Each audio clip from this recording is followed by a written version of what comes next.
Good morning, I'm Joel M, and I don't trust you.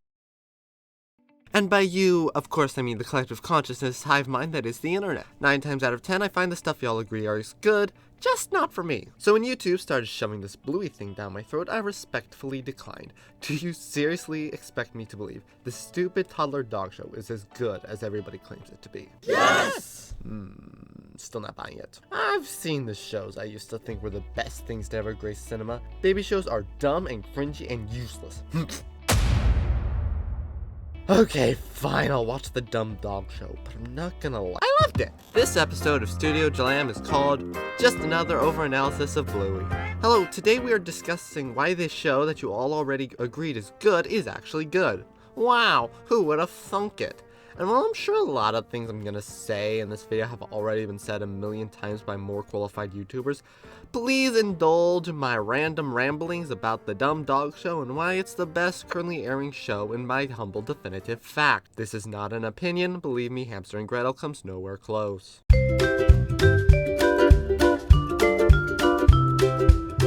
Bluey is a show from the good old land down under, Australia.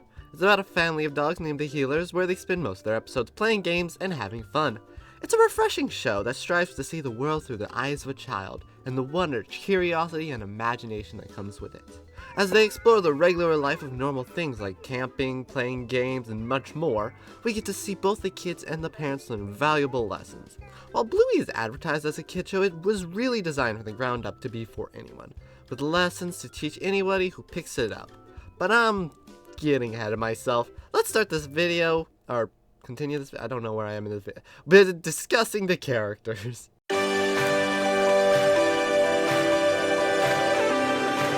I believe the core of every good story lies in spectacular characters. Recently I watched the first episode of Kif, and honestly, I could not do it. Every character was so over the top and unbelievable that nothing felt real. Nothing felt relatable. I mean, look at this nonsense. Why? And I'll admit, exaggeration is hard, especially in animation where it's literally one of the 12 rules alongside timing and staging. The simplification and intensification of things everybody understands to make it read well with only a couple lines is an art form. One I am not good at. But it's a hard balance that's different for every person, that you make sure it's not so exaggerated that it ruins the crucial component of storytelling. Suspension of disbelief. The last thing you want when somebody is telling a story is for your audience to consciously realize it's a story with predictable characters and a plot. And it's not like you need to completely get rid of exaggeration either, otherwise you have a slightly inferior live action. It's a balance, like any of the other rules of animation. I mean, would you take an animation seriously if it had too much squash and stretch or any of these other rules? No! You've got to find a happy medium for your show. And Bluey nails that perfectly. This was a really long-winded way just to say, I think characters feel real. While I was expecting Bluey to be more like Kif, I was surprised to find it handled characters really well. I could expect to find people like this walking down my street, especially the main four. I love these fluffy puppies so much. Although, I do love the orange half more than the blue half. Bandit is way too overhyped in my opinion. Everyone's like, oh, he's the best bat on TV, and no! He's lazy and keeps leaving messes everywhere. Yeah, that's mostly just what I'm peeved about. He often gets on my nerves with some of the stuff he does. He's okay, perfect for the show, but I still bet I could be a better dad than him. Now Chili, I like Chili. She's not as good as my mom, but she's okay. She's sweet and nice and definitely doesn't get enough credit for the stuff she puts up with. Plus, she's hot. Wait, who put that in the script? Oh, and Bingo. I love Bingo. She's adorable and cute, and I just want to squeeze her. Wait a second. Not again. Are there any main characters I'm forgetting? Nah. The side characters are also spectacular. I don't know how they managed to find a way to make every single character likable. Except this punk. Even characters that a lesser show would have brushed aside as personality-less antagonists for the sake of it are handled so well. For example, Wendy is the next-door neighbor who throughout all of seasons 1 and 2 is used as a punchline when Bandit is doing something embarrassing. But when she finally got her own episode, oh my jumping jumper true, she is spectacular. Sometimes the side characters even get an episode all to themselves. In the episode Army, Bluey is only seen in the background and a new character, Jack, takes center stage. There are not many examples of this to this extreme, but it's obvious this is not just Bluey's show. God, I love these puppies so much.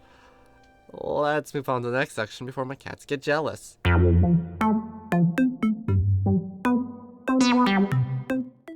entirely sure what to talk about in this section, because most shows that I watch have a connected storyline between episodes.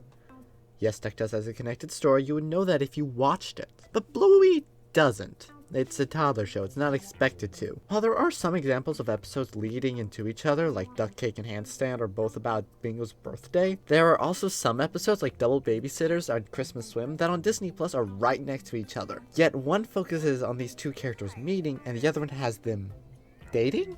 Married?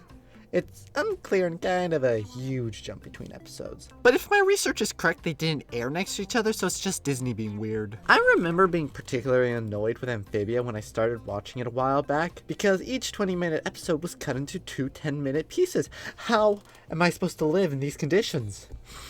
So yeah, Bluey episodes are only 5-minute long. Back in my day, we were expected to have attention spans long enough to watch 20-minute cartoons.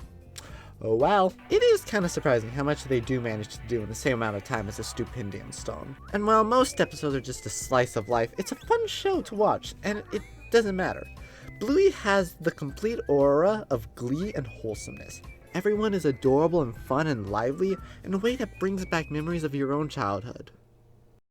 Sorry, I got distracted. It's kind of like watching cat videos, with substantially less property damage. But when it does get serious, it gets serious. But I don't want to talk about that right now. I want to talk about how to make drawings dance.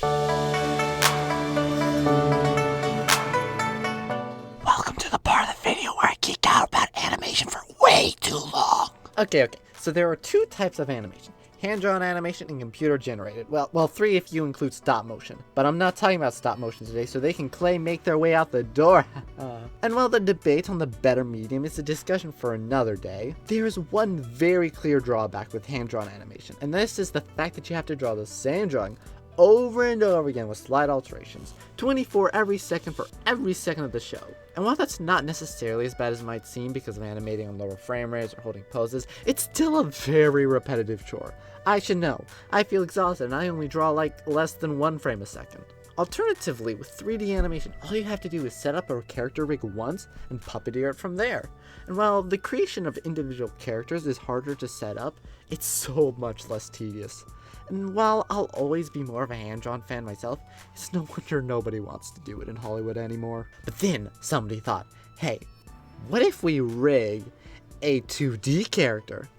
And while it's a noble idea, it mostly flopped in my opinion. When the computer knows a character 360 degrees in every direction, it's easy for it to figure out what you want. But when translated to 2D, all it has is flat PNGs to work with. So almost all of it looks flat and weird. I can spot a 2D rig from a mile away.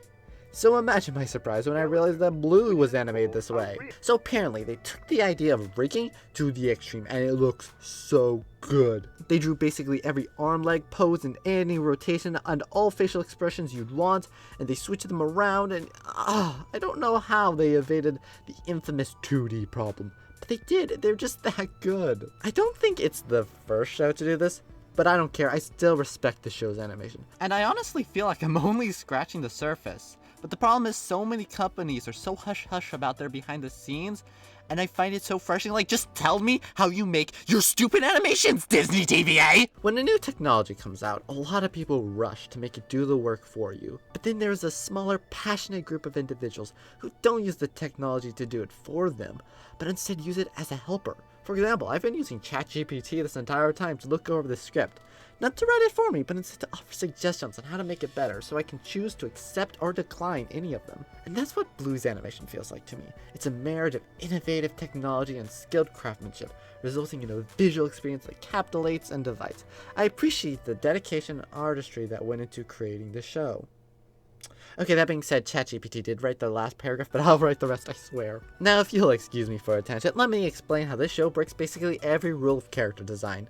Shape language? Now let's make them all squares. Differentiating silhouettes? As I said, squares. How about differentiating color palettes? Instead let's give every character the exact same color palette as one of their parents. You're a monster. No, I'm Ludo. Okay, but seriously, if I'm in a dark alley and one of these characters approach me, how can I tell who they are? Oh, it's a stack of tissue boxes. If this tells me anything, it's that character design rules aren't as important as everyone thinks, or at least feel free to break and bend them at your own leisure. Tangent over. Let's move on to another tangent about music. This video is just a long series of a bunch of tangents.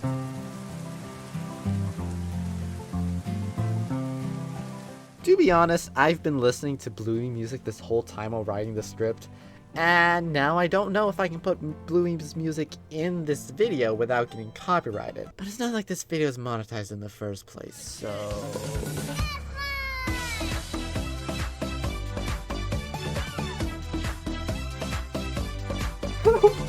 Man, it would stink now if this video manages to blow up and I get monetized, only to realize that I purposefully sabotaged myself. Future Joel problem. I hate that guy. The music in this show has no right to be this good. Like, why? Not only do they have completely unique theme for every episode, but they are all amazing. Mr. Joff Bush, teach me your ways. Actually, that was a bit of a lie. There's sometimes I guess a good old Bush is out in lunch break because the Blue episode just uses classical music remixed a bit to fit with the episode. Be honest, I don't care. Classical music is good and you can't tell me otherwise. But everyone has abandoned you. You can still trust Mark. Now, if somebody were to ask me to describe Bluey's music, I would reply with, like Half Asleep Chris, but with more instruments. To which they would reply with, who's Half Asleep Chris? And then I would never talk to them again because Half Asleep Chris is amazing. You should all listen to his music and watch his videos. Bluey's music is what I'd like to call simple complexity, where the melody is simple enough to get stuck in your head, but complex enough to get listened to over and over again, with different instruments coming in and out to emphasize the main theme of the episode without overtaking it. And I probably just described like 90% of scores, but who cares? The composer seems to use mostly full natural instruments as opposed to MIDI, and it does wonders. Unless it's appropriate to an episode like Daddy Robot, in which case digital sounds take full stage. Other than that, it's literally any instrument he can get his hands on. Pianos, guitars, xylophones, violins, fiddles. Aren't those the same instrument? Harmonicas, flutes, mallets, whatever this air piano thing is, and so many more. Although, a surprise instrument that Bluey is constantly using is just vocals, but not like words, just... Yeah, you'd be hard-pressed to find an episode where somebody isn't going, ah, along with the melody. Now, originally here in the script, I had a list of all my favorite Bluey episodes, for their music, but then I slowly realized that my list of favorite Bluey episodes for their music, it was just slowly becoming a list of all Bluey episodes. So this is probably a better discussion for another day. So, back to your regularly scheduled Joel. Unironically, music carries each of these episodes in such a spectacular way. Lucky for me, there are albums on streaming platforms. Weird problem though, for some reason whoever put these albums together decided it would be a funny joke to graffiti the beautiful music with random voice clips from the episode. Why? I do not want to listen to someone's story while I listen to Here Comes Granny's. Is that too much to ask? Also, I have this weird problem of because I use YouTube Music to listen to my songs, all the songs are labeled as made for kids. Wait, does that mean that this video is made for kids? Better use a precautionary bad word just in case. Donnie. Okay, we should be good, y'all. You know, everything I've said about the show so far has been sunshine and roses. But it's not perfect. So let's talk about those complaints.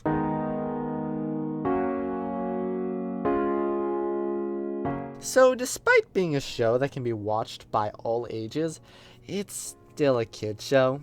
Which means standard kid show jargon sometimes. For one, sometimes there are episodes with extremely predictable or painful plots. And while most of the time the simple joy of the characters accommodate for it, not always. One of the main reasons for this is what I like to call moral first storytelling, which is perfectly normal and fine when you're two, but as a professional adult, sometimes I find this approach just simply leads to predictable plots, where the moral gets set up in the first 5 seconds and you're forced to sit for the rest of an episode knowing how it's going to end. My favorite episodes of Bluey tend to be the ones where the morals are obfuscated or straight up non-existent. For example, the moral of my probably favorite episode, Copycat, is never directly stated and can be completely missed if you're not paying attention, despite it being literally the name of the episode. That being to always set a good example for your kids, because whether good or bad, they will be a copycat. Most Bluey episodes, although, don't reach the level of subtlety that this episode does. But it's a kid show, I hear you say. It's supposed to be for kids. To which I say, fair point.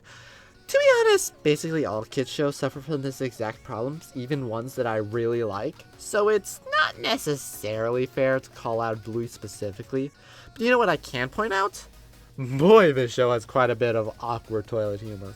Again, a problem a lot of kids shows deal with, and this show is not constant like some other shows I've seen. But it can become really awkward when juxtaposed against some of the more tender or heartfelt scenes in the show.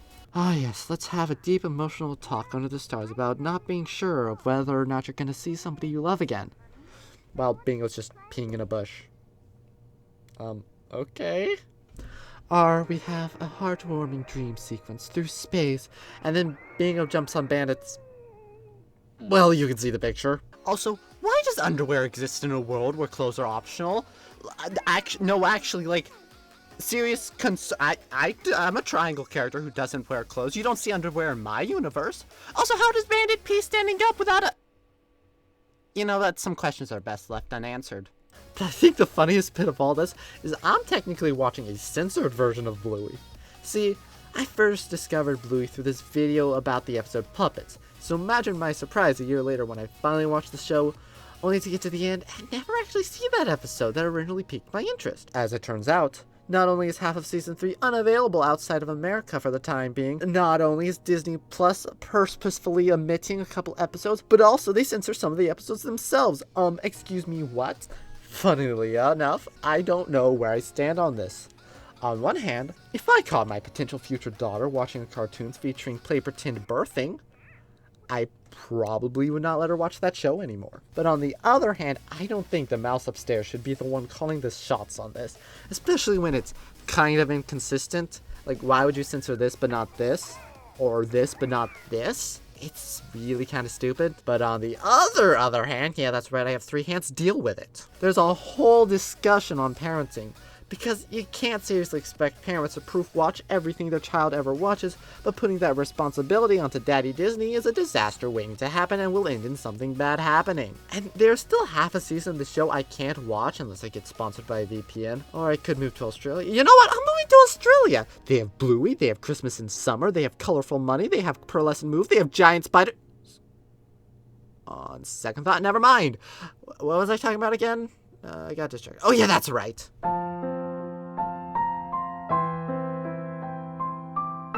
For the most part, this video is focused on the fluff of Bluey, most because that's a lot easier for me to talk about, but it's about time I just delve right into what I think the core of Bluey is. I believe if I had to describe the themes of this show as a whole, I would use one word: childhood. Childhood is a wonderful time on Earth we all go through, where everything is new and eventful. You have no cares in the world, you are innocent and free. All you have to do in life is learn and become a better person. But Bluey has sort of a melancholic undertone, becoming famous for some of its more heartfelt and bittersweet episodes. And a lot of them lead back, I think, to one theme. When you're a child, it's hard to realize that this may be all you know, but there's so much more to this world when we grow up. But once we do, there's no going back. There's not even any slowing it down, and it's sad. Sad that as much as you loved being a child, once it's over, it's over. Summer ends, and as soon as that portal closes, there's no going back through. And this is something that's been on my mind a whole lot lately. I assume the rest of Gen Z as well. On the internet, everything seems so instantaneous and forever, and while when something leaves, the memory may stay for a little longer, it's not long until that goes as well. And yet Bluey takes it one step further, because it teaches us that no matter how old you get, there's always room for your inner child. You can see the world however you'd like. You can choose to make the most out of every day. And while the past is gone and the future is unobtainable, the present is a powerful force, one that cannot be forsaken. So no matter if you're 6 or if you're as old as the hills, Bluey is for you.